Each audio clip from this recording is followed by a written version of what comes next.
Hello, this is Dr. Jackalyn Rainosek, and I'm with DTP-Leadership Group. This is Hot Topic Bold Talk, and I'm so glad to have my friend and colleague Richard Wilson with him because all of you know that he is a great lawyer and he always helps me and you to understand cases that are coming before the Fifth Circuit or a district court or the Supreme Court.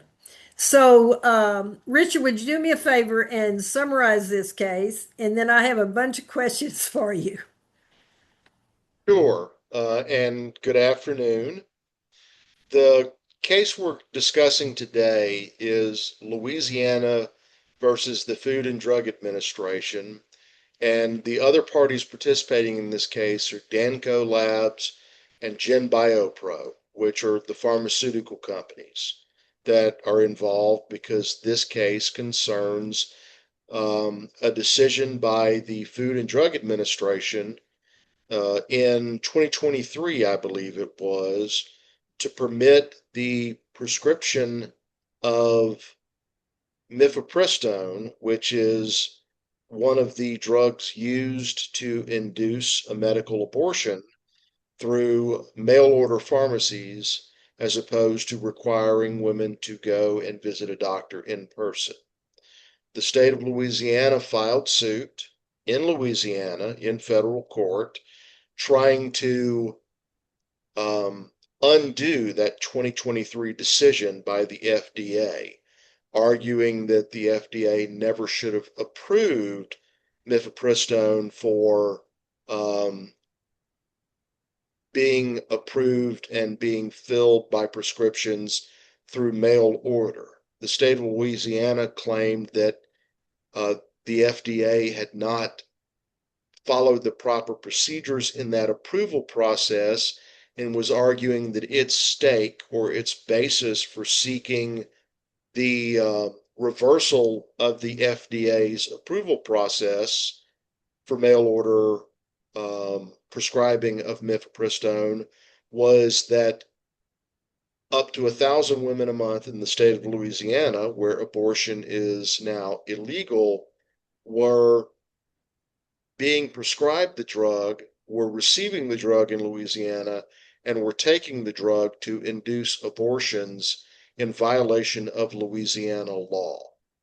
But here's an important distinction that I think needs to be made. At this point, the lawsuit has not been tried yet. We've talked about this previously with the Trump v. National Guard case out of Illinois.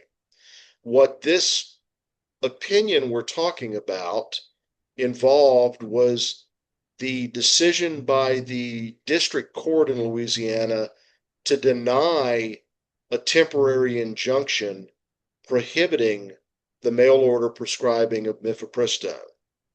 And the Fifth Circuit was considering that decision by the district judge to deny the injunction.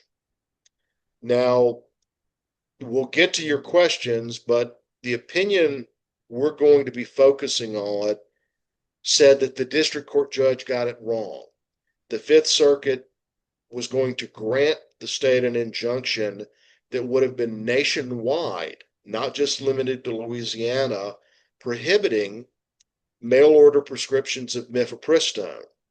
However, before the Fifth Circuit's ruling went into effect, the U.S. Supreme Court, through the course of three different orders, kept the Fifth Circuit's ruling from going into effect.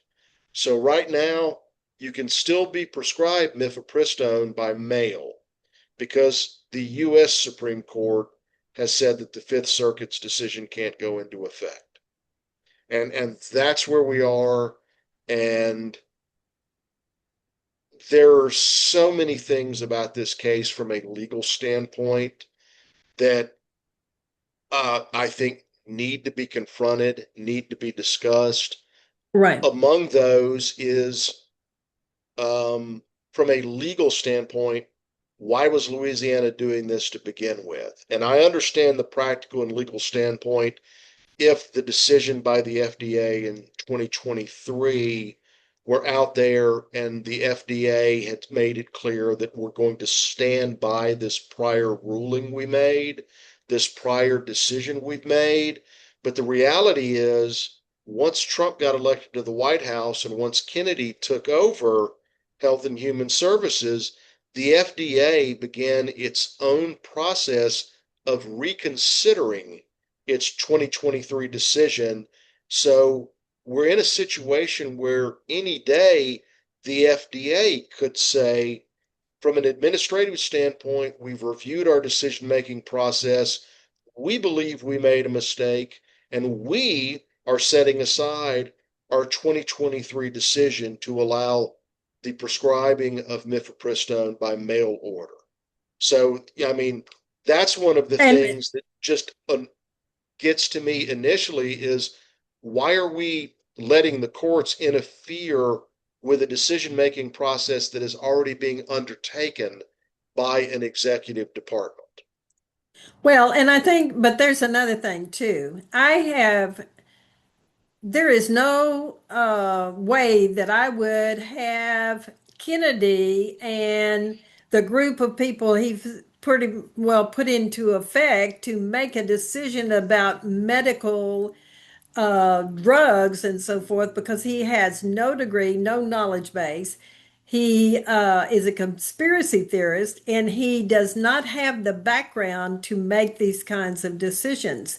So that concerns me. I think the thing that bothers me about this case is it is coming up because of Dobbs versus Jackson Women's Health Organization. Because when there was the reversal of Roe v. Wade, then all of a sudden, women nationwide had, they thought that they had no way to take care of their own body and their own health and make their own decisions. And I think Dobbs sent through a really serious problem. The thing that bothers me about this case is Dobbs really shifted the responsibility of deciding whether a woman has the right to take care of her own body when it was Dobbs gave the states the right to decide what's going to happen in their state. And that to me is very concerning because I know the factual data now out on the fact that there are many more women dying of complicated issues because they don't have the availability to have an abortion. That bothers me, and there is factual data I've given in another podcast of mine to show exactly what is happening nationwide. But let's go because I think you have all the legal issues that you want to cover.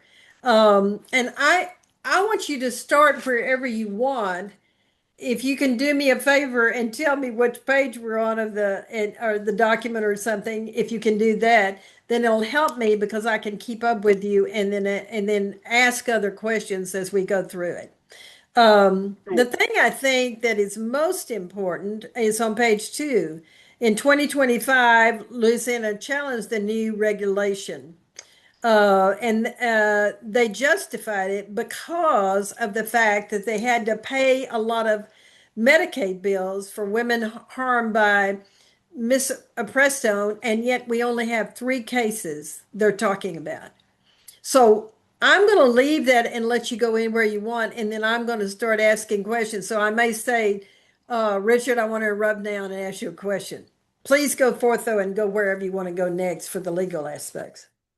Sure. So I'll start with the point you're making, and it's on page 2, framing the case. The Fifth Circuit says in 2025, Louisiana challenged the new regulation in federal court under the Administrative Procedure Act. It argued that FDA's justifications for remotely dispensing mifepristone were based on flawed or non-existent data. So that's the starting point.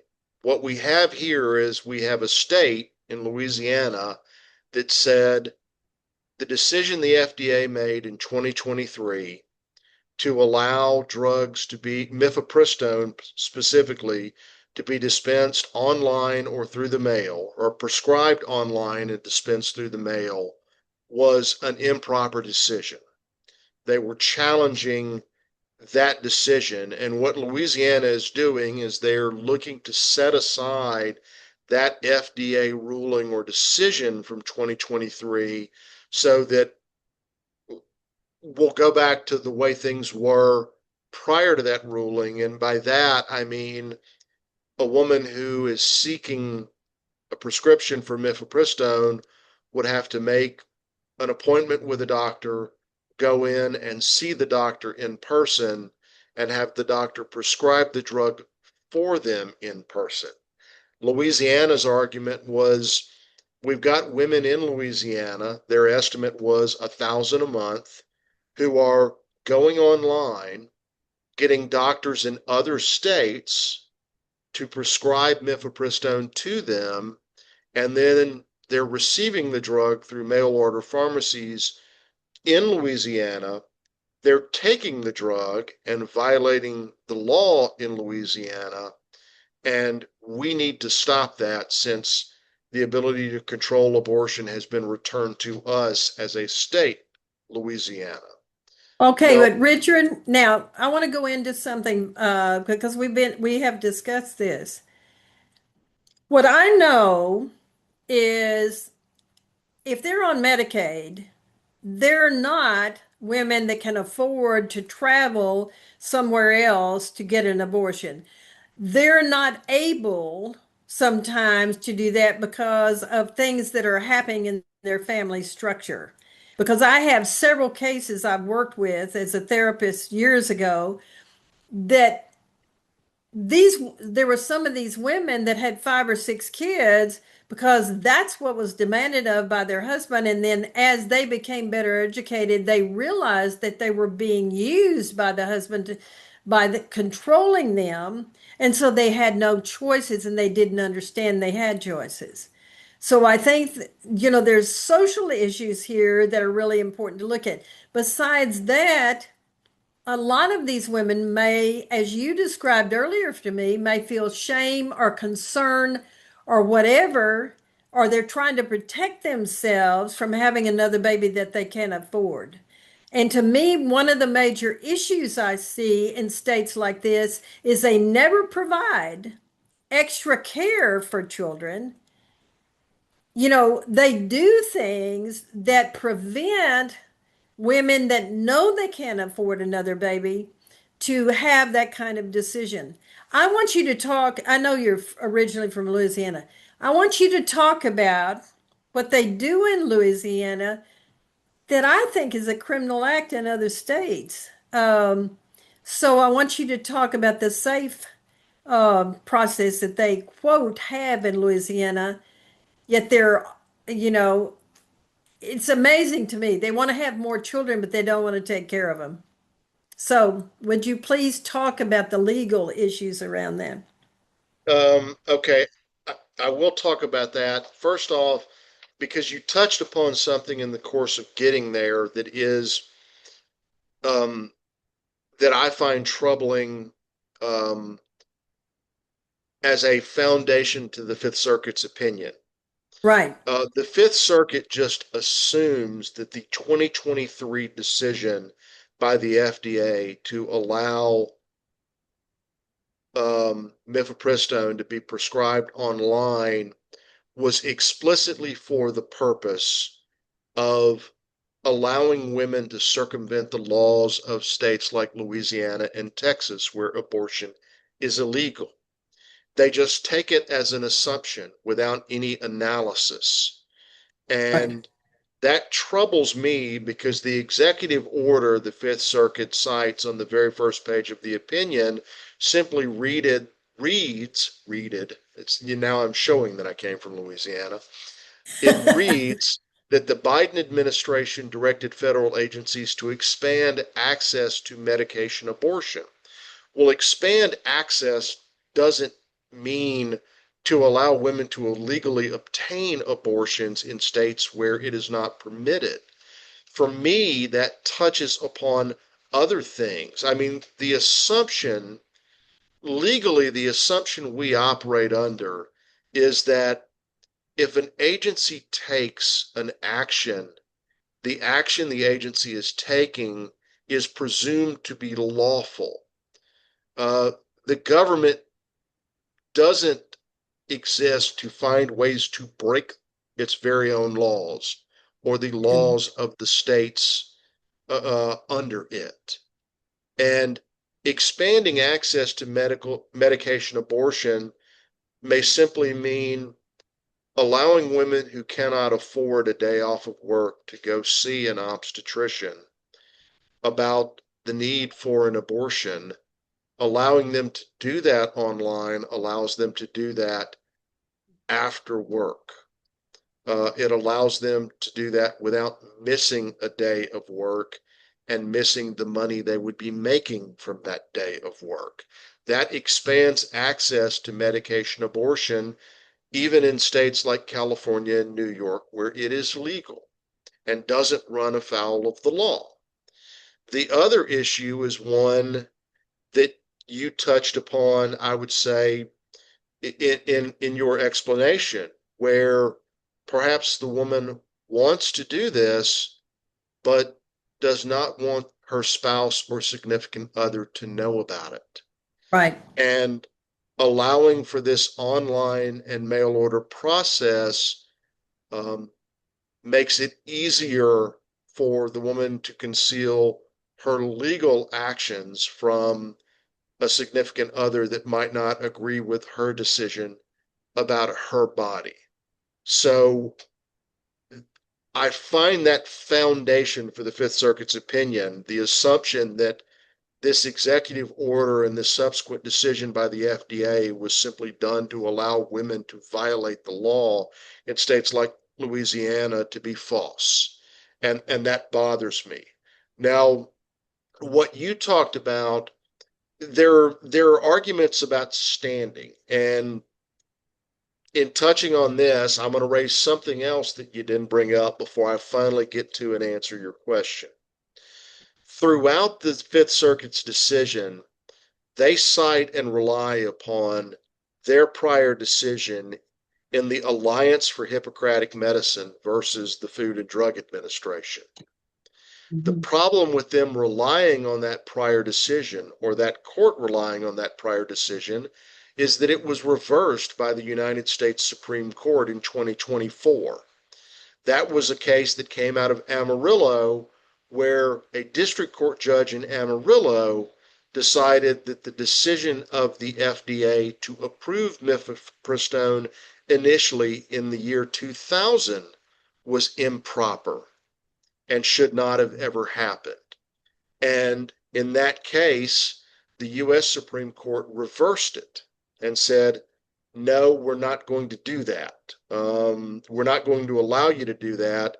And the reason they did it was they didn't go through the analysis of abortion and abortion rights. They simply found that the plaintiff, the Alliance for Hippocratic Medicine, lacked standing.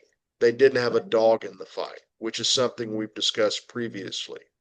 Now, that argument was being made with regard to Louisiana in this case as well. The drug companies which intervened, they came into the case after Louisiana sued the FDA. And the point they made is, look, you're trying to make decisions about a medication that we manufacture. The person that will be economically affected by your decision is me, the pharmaceutical company, so I need to be involved. And that was permitted. What the drug companies were saying is, wait a second, Louisiana doesn't have standing either. And Louisiana's argument for standing was twofold. We'll move right to the second part because that's what you're referring to. Louisiana said, we've had to pay money through our Medicaid program to treat women who have had adverse side effects after taking this drug. And since this happened in 2023, we have paid, pardon me, we have paid $92,000 in Medicaid costs for two women who needed emergency care due to complications. after taking the drug. So you've got two cases, 92,000 total. Now, a point I would make about the cost Louisiana is paying is, from a holistic standpoint, is it really costing Louisiana any money? And what I mean by that is you've referred to kind of the Louisiana safe harbor provision. And some states have these provisions where if you have a child and you do not want the child, there is a safe harbor or a window where you can go to a police station or a fire department and you can surrender the child, and that is not child abuse or child neglect. The emergency department to whom you surrender the child will take the child into custody and put them into the state's foster care system. And Louisiana had isolated $92,000 in Medicaid costs based upon the treatment of two women who needed emergency care. My question to you and my question to the court in whole and to the state of Louisiana is, what is the estimate of money you're saving because you don't have to increase your foster Right. care system to care for up to 12,000 unwanted children who are born in your state each year and whose mothers surrender those children to police departments and fire departments around the state because they didn't want them, they can't afford them, whatever their excuse may be. And I know that if there are additional 12,000 kids a year going into the foster care system when they're only a month old, then that is going to be an additional cost of the foster care system in Louisiana. And no one has bothered to point out, okay, what is the quantification? What is the value of that additional Right. cost that Louisiana has taken on in relation to the $92,000 in Medicaid costs it paid for the treatment of two women who had complications out of taking mifepristone? And the other thing is, with regards to the two women Louisiana focuses on, who's to say that those women didn't take a flight to Kansas City and then drive to Overland Park and legally be prescribed and take the drug in a state where abortion is permitted? I mean, there's nowhere in this decision where they're able to quantify that those two women who received that emergency care actually took the drug in Louisiana in a manner where they were violating Louisiana law. And or even that they took the drug after receiving it mail order. None of that is taken into account by the court as well. The dots are not connected. The court, in my opinion, wanted to make this decision and ultimately cherry picked whatever it could find to make this Right. decision. And legally, this is one of the biggest problems I have with the case. Let me back up a little bit, and I touched on it already, but I'm going to remind our listeners. This involved temporary relief. The underlying case is still pending. It hasn't been tried yet. What we are dealing with is an attempt to put in place a temporary injunction. Well, when you Right. have temporary relief being granted without a full trial on the merits, the standard of review that an appellate court is supposed to follow is not would we decide the case differently. The standard of review is to look at the decisions the district court judge made and to determine, was there any legitimate basis, was there any legal basis, any rational basis for the district court's decision? If there is any such basis, then the determination is supposed to be, well, the district court did not abuse its discretion, so we're going to leave its ruling in effect. And the reason for that, and what you have is you have different burdens of proof. Right. Like beyond a reasonable doubt, on the civil side, you've got preponderance of the evidence, but then you've got abuse of discretion. This is a much higher burden that the that Louisiana must clear in order to set aside the decision of the district court. And the reason appellate courts will put these higher burdens in place is because of the types of things I'm talking about. Um, the judge at the district court level is the judge who's going to hear the evidence. It is the judge who will make decisions concerning um, whether or not they believe a witness's testimony was truthful, whether or not the witness's testimony was directly in response to questions being asked. They make decisions about the credibility of the witnesses. So their decisions really need to be respected in that regard. And there's no discussion by the Fifth Circuit about the burden of proof it's supposed to undertake. What we have here is a circumstance, like I said a few minutes ago, where it seems to me that this panel of the Fifth Circuit wanted to put the injunction in effect, wanted to put a nationwide injunction into effect to prohibit the mail order prescription of mifepristone, and they were cherry picking things to allow them to do that rather than weighing all of the evidence, which was what the district court did initially.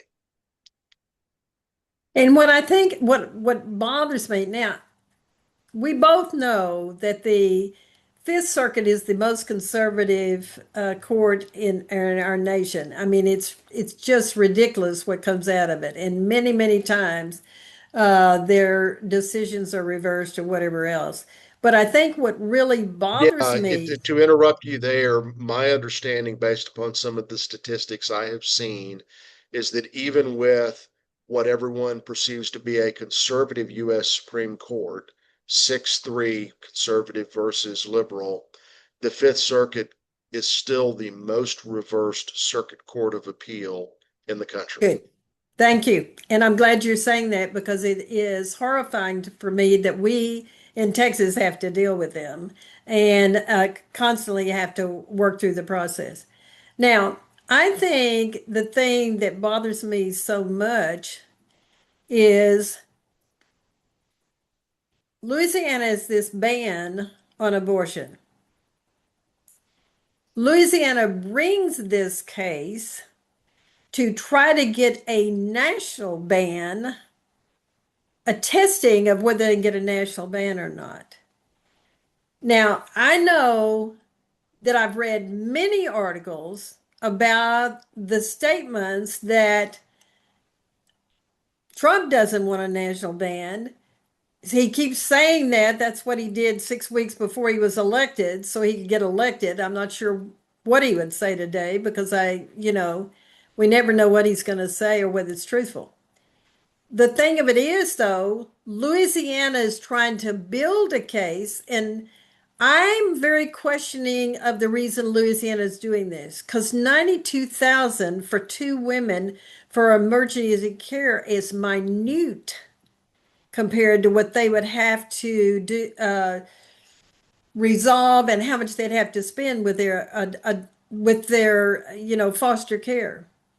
The other thing too, as a PhD, I know what it's like for children to be turned over to somebody they don't even know when they're a month or they're a few days old or whatever. They're put in the foster system. And I don't know of anyone in this nation that can say our foster system is wonderful and it helps kids move and become more successful as they go through the foster care system.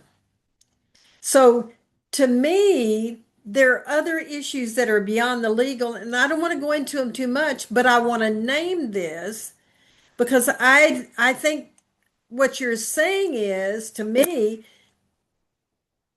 the Fifth Circuit did not consider a lot of the issues that have gone on. And I think the district courts were considering many issues. So, what else do you see as far as the legal issues that you can see maybe that, we know that there are some, there are two Supreme Court justices that you can talk about what their dissent would be like on some of the things they've done before. But I think there's a lot of issues about what do we say about the legal process?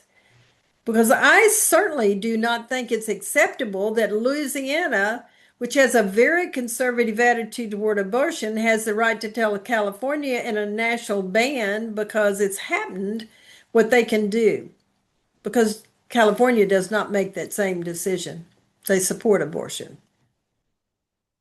Yes, and that is another problem with this case is uh, on page, and let me get to it. Um, on page 18 of the opinion, the final page of the opinion, Okay. um, the Fifth Circuit says it is true, as the district court noted, that a stay would, as a practical matter, have a nationwide effect. We do not agree, however, that this result is somehow in tension with Trump v. Casa. Now, Trump v. Casa is a case from last year, and what that case concerned was it involved the immigration practices of our current executive branch. And a court in the Northeast granted a nationwide injunction prohibiting the executive branch, prohibiting ICE from undertaking certain deportation proceedings. And in Trump v. Casa, what the U.S. Supreme Court said is we're not going to allow injunctive relief that extends beyond the parties to the litigation. And the problem I have with this is the FDA is a party to the lawsuit brought by the state of Louisiana. But the effect of the stay would have been a nationwide injunction. It would have Right. been an injunction that prohibits mail order prescript or online prescriptions and mail order prescriptions in the state of California or in the state of New York or in other states where abortion is illegal. It would literally be interfering with the rights and laws of those states which permit women to obtain abortions legally. And it troubles me that in simply one sentence, the Fifth Circuit says, we don't see our decision as being in tension with a case which made it clear that courts should not grant injunctions that go beyond the parties to the case. And in this case, when you're dealing with it on a temporary basis and there hasn't been a final decision on the merits, the effective manner of applying Trump v. Casa and its limitations would have been to say, we're granting a stay as to the state of Louisiana. Right. Online doctor visits for the purpose of receiving a prescription for mifepristone and mailing the drugs to people that reside in Louisiana will not be permitted. But the Fifth Circuit went beyond that and without any real explanation just said, we don't see a problem with it. And, um, you know, maybe I view the world through a much more simplistic lens, but when the U.S. Supreme Court says the injunctions have to be limited to the parties to the lawsuit, I do see a problem with granting an injunction that would interfere with the rights of women and Right. states outside of Louisiana. But and again, it's 18 pages, but this case is just rife um, with legal mistakes. Another example, you haven't asked about it, but on page 8 of the opinion, there's an Mhm. argument being made, and again, the Fifth Circuit is citing as controlling authority the Alliance for Hippocratic Medicine cases, which have been reversed by the U.S. Supreme Court. Um, but they're considering that an argument made by one of the drug companies that Louisiana has to administratively exhaust its claims. And essentially, what the drug company was arguing is, look, the FDA is already reconsidering this 2023 decision to allow online prescriptions and mail order drugs with regard to mifepristone. The proper way to go about this is not to go to a district court. It is to present your arguments to the FDA so that the FDA Right. can make a reasoned decision through its own review process that is in effect right now. And what the court says is that Danco gives us no reason to think that today the FDA would administratively stay the 2023 decision which formalized mail order prescriptions of mifepristone. Right. Well, it's not Danco's obligation to meet this burden of proof. If the state of Louisiana wants the stay, the state of Louisiana has the burden of proof in seeking injunctive relief to show that the FDA is not going to administratively stay things through its own decision making process. And this is why we, the state of Louisiana, have to come to court. This is why we're in court. The burden of proof doesn't belong to Danco, it belongs to the state of Louisiana. But in its decision, the Fifth Circuit has put the burden of proof on the intervening party, the drug company, a party that does not have the burden of proof. There is another point in the case where the opinion reads, we have now 3 times found that the agency's progressive relaxation of mifepristone's guardrails likely lacked a basis in data and scientific literature. And my response to that would be, really? The Food and Drug Administration, with the exception of your comments about Robert Kennedy Jr. earlier, has a process in which physicians and Right. chemists, people who have designed these drugs, present medical studies on the propriety and safety of these drugs. These decisions are made by people with background knowledge that is related to the decision making process going on. People that understand and can make medical and scientific determinations about the safety of these drugs and whether or not a drug should be prescribed or must be prescribed in person or can be a mail order drug you can get in your pharmacy down the street without a Right. prescription. These decisions are made by people who know what they're doing. And the problem I have with courts continuing to wade into these decisions, the Fifth Circuit is talking about it like they're God. 3 times we have found that they lacked a basis in data and scientific literature. Well, it troubles me that the decision is being made by a court and a judge with a history or a political science degree from Louisiana State University and not an actual licensed physician or a I don't. biochemist that designed the drug. We're not talking about PhDs in biochemistry making these legal decisions.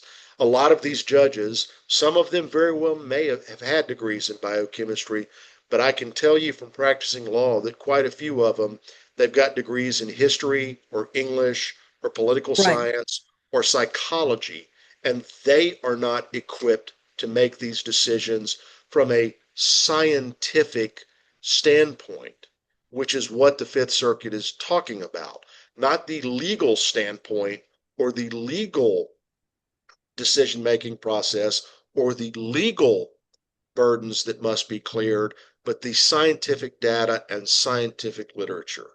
And it, I've touched upon this, you and I, in private discussions. I may have mentioned it in one of these prior discussions with you online about the whole Chevron decision making process and trusting people who know what they're talking about to make these decisions. And it troubles me when we've got judges second guessing the scientific analysis that goes into a decision to allow a drug to be prescribed online. Much less doing so 3 times, as the Fifth Circuit wants to make it clear that they've done. Well, I think what you're bringing up is a point, though, that's well taken, because I don't see how legislative individuals who have no medical background can make the decisions they're making about the rights of women to decide what's going to happen with their body. I think not only that, I find it very difficult to find that here sits these judges who thinks they can talk about a a drug that they have no clear knowledge of. They don't have any data in front of it to show what is the possibility. I look forward to them trying the case because I am certain that these pharmaceutical companies are going to show them all kinds of data that will show very clearly that the district court made a better decision than the Fifth Circuit ever even thought about. But I think the reason I appreciate you bringing this case to our attention and us talking about it today, because you have specifically simplified, but also brought to the attention of me as well as our listeners that you've got to start paying attention to what's going on in the courts. That's the reason you and I are doing this every month. Because if you don't pay attention, things are going to change and you're not going to like them. The other thing I want to make at this point, because I want it's something I remembered. I'm all right, let's take this. The court decides that Louisiana alone is the only one that will be affected because they have a law that bans abortions.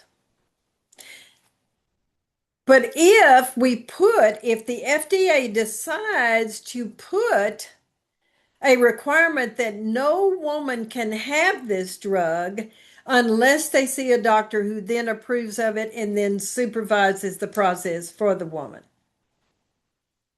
You take Louisiana, who in the world that's a doctor in Louisiana that's going to be willing to agree to give this drug because it's considered a criminal act? So we are putting medical personnel, in a position where they can't do the kind of treatment that they think is the best for their patient. They are being told they're criminals if they use this drug, but in another state, a doctor there can use them. So I think there is, with the legislature and legislative representatives, and with the judges thinking they have the right to make these decisions with no medical background and no scientific background, I know is because the moment Trump came in, the scientific community was considered to be questionable and was not trustworthy. Yet our scientific community has been exceptional in the way it's contributed worldwide to many things that have happened. And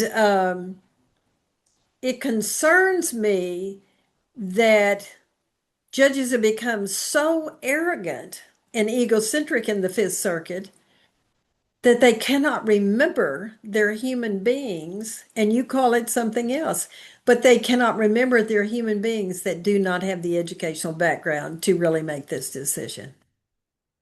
So I'm supporting what you've said before, but I appreciate you giving me the chance to voice that. Sure. So, I mean, and it's the Fifth Circuit in overruling or overturning the decision by the district court not to grant Louisiana the injunctive relief or the stay.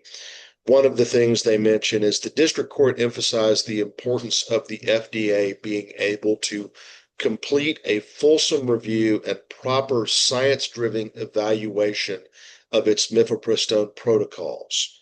And the court says, again, quite true. However, this challenge, the one by Louisiana, involves the existing 2023 REMS, not the FDA's ongoing review. Granting a stay would do nothing to prevent the FDA from completing its Right. review of mifepristone safety protocols. And I read this sentence, and it's like something out of a cartoon or a Mel Brooks movie. You know, how is it that the FDA's ongoing review of its initial 2023 decision to allow online prescriptions for mifepristone, how is it that that review does not affect its 2023 decision? I mean, this is really it's a level of arrogance by the court, because what the court is doing is they're saying the decision of the agency to review its prior policy has no relation to the prior policy decision. I mean, it's an amazing level of arrogance for the court to substitute, under the guise of legal rulings, its judgment for the judgment of the scientific community and those within the FDA that are already looking at the 2023 decision to determine, was the data behind this decision enough that it would be prudent to allow this drug to be prescribed online. And the truth of it is, an evaluation like that at this point in time, we're now in May of 2026, is going to involve over 2 years of data where they'll be able to look and see, okay, what have been the potential negative side effects or complications of allowing this, and what are the positive side effects and complications. I mean, every drug has the occasional side effect for some Sure. people, but that doesn't make the drug on a wholesale level unsafe. And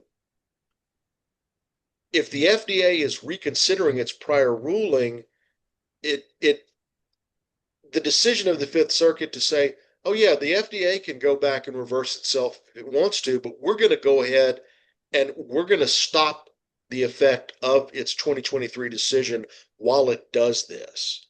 I mean, that is not legal reasoning. That is arrogance. And it's arrogance by people who, I think, given their positions, really ought to know better, because there's not there's no legal basis for it. There's no, you know, when a court makes a decision, if it's going to draw a conclusion, typically it will cite existing case law precedent to show this is why we're doing it. This is what other courts have done. This is why we agree with those courts. But here, there is no case law. There is no Right. authority.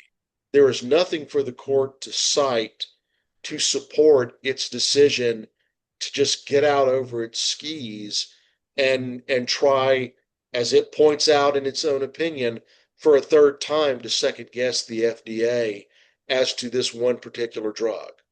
Um, you can talk about the practical complications. So many of decisions by the current Supreme Court really avoid the substance of rulings for things like standing. Um, I will agree with you that the reason we have this case now is because with the Alliance for Hippocratic Medicine decision, which I consider to be a seriously flawed decision, there we're talking about over 20 years of data concerning the Right. prescribing of mifepristone for abortions. And we're Right. talking about one federal court judge in Amarillo who was handpicked by a plaintiff that was created to try to overturn the approval of mifepristone as a drug that could be prescribed in the United States, making that decision despite the 20 years of data since mifepristone was approved. Um, that that it's just um, it troubles me that this is happening, and the reason it's happening is because I feel while the Supreme Court said, okay, there's a standing issue, so ultimately we're not going to consider the merits of the case. If the Supreme Court had gone ahead and said, but regardless of standing, here's why this case falls on the merits as well. If you want to think of it using the metaphor or the analogy of a stool with three legs, the court knocked out one leg on the standing issue with the Alliance for Hippocratic Medicine case, but because it didn't knock out a second leg and say the court's decision-making process with regard to the approval of mifepristone as a drug that can be prescribed in the United States was also flawed, is allowing other courts and other plaintiffs to come forward and to still try to knock out this drug so that it is not available to women, despite the 2 decades of data showing that the complications that will occasionally arise from someone who takes mifepristone are far less than the complications that arise from many other drugs that are on the market and that are regularly used by humans every day. Drugs like Viagra for men or insulin for diabetics. I Right. mean, there are numerous other drugs that no one denies the safety and effectiveness of them, but that nonetheless have the occasional side effects that are far greater than those we see with mifepristone. And the data is out there, and that is just being ignored. It's not being acknowledged by the Fifth Circuit. Right. But I think one of the things that I see, and I have a friend that lives up in the close to Amarillo. And her comments were about the legal aspects and all the things that they were talking about in that community. They all knew it was a group of people that opposed abortion, and they decided to create a client that was really a false client that was put Yes, before a highly conservative judge because they knew that they could get something done. And what my sadness is, it seems the Fifth Circuit will take anything to support an extremely conservative position that is not supported by American citizens today. 72% of Americans believe that abortion should be legal. And that is documented over and over again. And I have plenty of documents to base that. Now, I want to do something though, because I don't want to lose something that I think you brought to my attention. You gave me the dissents in a case where Alito and Thomas both dissented. Could you please comment on that? Because I think it has relevance to what we're talking about today. yeah, and I'll touch on this, and this is a good place for us to stop too. The After the Fifth Circuit made its decision, we've talked about the shadow docket before in the U.S. Supreme Court, and the drug companies, Danco and GenBioPro, filed applications for emergency relief with the U.S. Supreme Court, looking to try to block the stay that the Fifth Circuit was putting in place. Now, requests for emergency relief, as I understand it from the Fifth Circuit, those go to Alito, and then Alito will refer them to the court. Alito initially granted relief to the drug companies, and Alito kept the Fifth Circuit's ruling from going into effect, but he only did so for a couple of days to allow briefing on the merits. Whereas um, with other cases that have come before him that involve what would generally be characterized as conservative principles and parties, Alito has no problem with granting a stay until, you know, there's been a decision on the merits by the district court. But here he only did it for a couple of days. And then when that deadline came, the court extended the stay for a few more days. And then ultimately, the court put a stay in place without a termination date that will allow that keeps the Fifth Circuit's ruling from going into effect. But when it did so, Justices Alito and Thomas dissented from the granting of the stay. They wanted to allow the Fifth Circuit's decision to go into effect. And Thomas says that doing this allows the drug companies to break the law. And I would point out that it's not the drug companies that are breaking the law.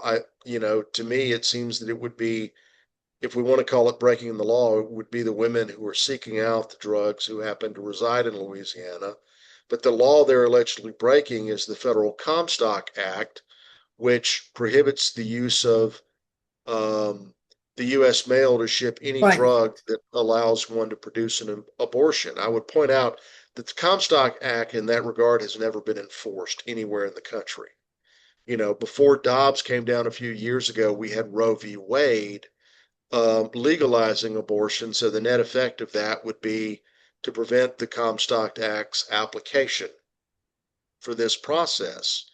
Alito then dissented, saying um, that what this is allowing is it allows these women to get the drugs, and that Louisiana has a right to prevent this from happening. And Alito's arguing that perhaps the stay should have been allowed to go into place. Perhaps the injunction should have been granted. And he says, I would deny the applications because as things now stand, the manufacturers have failed to show that they face an irreparable injury without which this court may not grant a stay. And you know,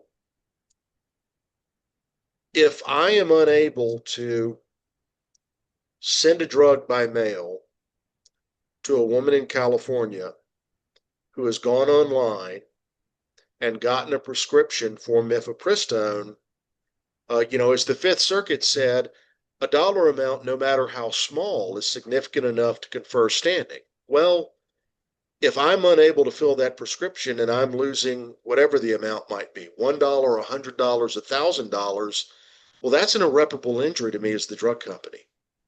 Because it's not like a year from now I can go back and send the drug to the woman so that she can get her abortion. If her 38 weeks have gone by, she now has a child. So I disagree with Alito's decision-making process as well, but I will point out that the majority of the court said, no, we're not going to grant a nationwide injunction and prohibit the prescribing of these drugs online and the filling of these drugs by mail. But Thank you. yeah, I found the I found the analysis and the basis for the decisions by Alito and Thomas to be flawed as well. Well, I think there's so many times, and I think of all the discussions we've had, and Alito, when he was much younger, made very different decisions for what he's doing now. And, I think it is sad to watch that we have two people on the Supreme Court that have already done so many things that are questionable ethically and otherwise. Um, but here's what I would like to say, Richard. One of the things that I value about our discussion so much is I'm not the lawyer, but every time that I read the cases that you send to me, and then we have discussions so I can participate in with these monthly meetings, with you. I think I've learned a significant amount of what is going on in the courts. So I am paying a lot more attention. And I know that I read things and I include in my other podcast things from various courts because I think the courts are the one place that we have some kind of saving grace. And I think of the fact that Alabama and their gerrymandering map has been in a district court declared unconstitutional because it is a obvious discrimination against African Americans and their communities. We'll see what the Supreme Court does because they seem to have reversed anything like that. I think it's also very interesting that we have Virginia, where the people of Virginia voted not to have gerrymandering, and yet the Supreme Court supported it. So, to me, living in America, my understanding was the citizens of the United States made the decisions and they decided on those they would like to represent them. And then for those representatives to pay attention to the citizens they represent. So I think we have a very complex, and I don't know what else to call it, a very weird process that's going on in the United States right now. But we as Americans have to pay attention to what's going on in the courts because we do not want things to happen that we are not conscious of. We need to pay attention. Any other comments in the ending part for you? I think I'll leave it at this point. You know, despite our desires not to go into gerrymandering, you had to throw it in at the end. So I think I'm just going to stop. Thank you. And I didn't want to do that. And then I thought, oh gosh, it's a perfect place to do something with that. Yes, I'm very glad that you didn't send me anything about gerrymandering this time. But I did. There's too much of the discussion we're talking about because we're talking about more about what happens to human beings in our nation. And that I think is very important. And one of the things that I've spent so much time on is, and a very good friend of mine from Boston sent me a tremendous factual data about the current state of affairs and abortions and women in America. And so I can't remember which podcast it is previously, but I gave a lot of that data and so forth. But I think it is time for all of us to realize that as citizens, we have the right to vote for the people that represent our values and represent the positions that we think need to be taken for the citizens of the United States. Yes. So I really thank you, Richard. It's a privilege to be your friend and colleague, and thank you so much for all the efforts you made of putting this discussion together. Because I've been Thank you. worried about this. And I think you gave me some really good answers. So I'll end it there. Thank you, listeners, and I hope this has been helpful.